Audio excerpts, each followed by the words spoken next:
Ерөнхийлөгч ухнаагийн хүрэлцэх хүнсний хангамж аюулгүй байдал үндэсний хөдөлгөөний хүрээнд үндэсний үйлдвэрлэгч аж ахуй нэгжүүдэд ажиллаж байна. Тухайлбал Жүүрүүр компани хүнсний хангамж аюулгүй байдал үндэсний хөдөлгөөний хүрээнд бага хүүтэй урт хугацаатай зээл авч 10,000 квадрат метр талбай бүхий үйлдвэрээ ашиглалтанд оруулад байна.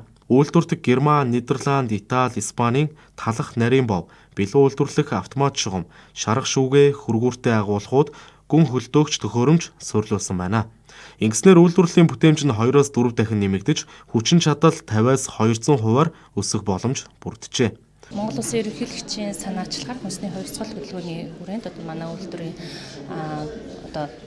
хөрөнгө оруулалтыг бол бид нар хөнгөлөлтөөр авах боломж бүрдсэн. За ингэснээр бид нар богино хугацаанд өндөр хүчин чадалтай олон улсын жишг үйлдвэрийг барьж бүтээн байгуулсан. За ингэснээр бид нар экспортод гарах, өрсөлдөх олон улсын зах зээлд гарах бүрэн боломжтой болж байна. Улсын төсвүүдээр бид нар хүнсний хувьсгал цагаат хөтөлбөрийн хүрээнд аж ахуй нэгжүүдэд дэмжих зорилгоор хүүгийн хөнгөлөлт үзүүлж байгаа. Энэ хөнгөлөлтийн хүрээнд бид 1.2 их найдын зээлийг олгож энэ хүрээнд бид зөвхөн 2026 оны төсвөөр бид 55 дээр өндрийн төсвийн төслийг хүүгийн хөнгөлөлтийг олгохоор төсвийн төсөл тусгай улсын хурал дээр хэлэлцээд ингээд явж нийт үндэ бол 300 гаруй дээр төгрөгийн хүүгийн хөнгөлөлтийг цагаат үндэсний хувьсгалын хүрээнд эдлүүлээд байгаа.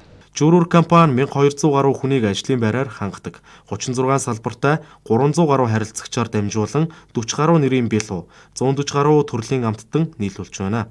Хүнс хөдөө аж ахуйн салбар өнгөрсөн жилийн мөн үетэй харьцуулахад дотоодын нийт бүтээгдэхүүнд 5.6% өсөлт авчирсан.